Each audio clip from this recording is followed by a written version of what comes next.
Here is the audio-visual equipment rack. Sorry. You should not have to mess with anything in here. It is keyed. But I'm just going to give you a brief overview. Up the top we have 3 network switches. All of the systems here are running on the network. So we have our lighting primary, our AV primary, and our backup. Again, we are running a redundant system. Next down we have antenna splitters for the wireless microphones and your 4 wireless microphone receivers here. You should not have to touch these. When the system turns on, they power up, and when the system turns off, they will power down automatically. Here near the middle there is a small drawer. This is where the microphones are currently stored. And down here we have our assisted listening system. This is for ADA and hearing impairment. I will go over how those operate momentarily. But again, we don't have to touch this. It powers on when the system comes up, powers off when the system goes down. We should not play with any of these knobs. Here we have our audio signal processor. There's no knobs, no dials. We don't have to touch it. We have our touchscreen controller and main brain of the system. No buttons, no knobs, nothing to play with. Here is our power amplifier. This is what powers all of the speakers.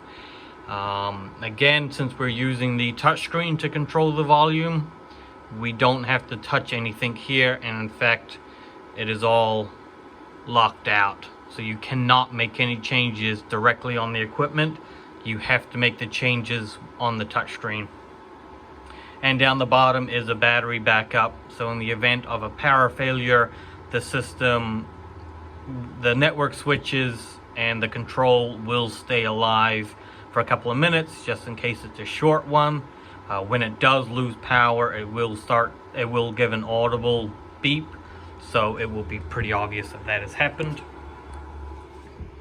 Over on this other wall we have our emergency contact. So when the fire alarm goes off, the house lighting will go to full as part of an emergency protocol. Here we have the brain of the lighting system. This is what controls the lights turning on and off. You do not have to touch anything in here because we're controlling it all from the touchscreens or from the lighting console. But there is a door, and up top, this is our power supply. This is what powers our 5-button preset stations that are on the walls. And then this is the main brain here. Yes, there is a display, but we don't want to touch it. Everything is configured to work, and there is nothing you can do from here that is any better than using the touchscreen or the wall stations or lighting console that is provided. Up in this box here is our power relays. So when the stage lights have been turned off for 5 minutes in simple mode, we physically turn the power off to those lights so that they're not on all day, every day. This is why when you use the system for the first time, overnight, the lights take about 10 seconds to turn on. That's because we have physically powered them off. And when you use a preset for the first time in the morning, these relays will turn on and power the lights up. There is nothing inside that box that we can play with. And on this wall here, we have 3 pucks. These are the dimmers for the house lights.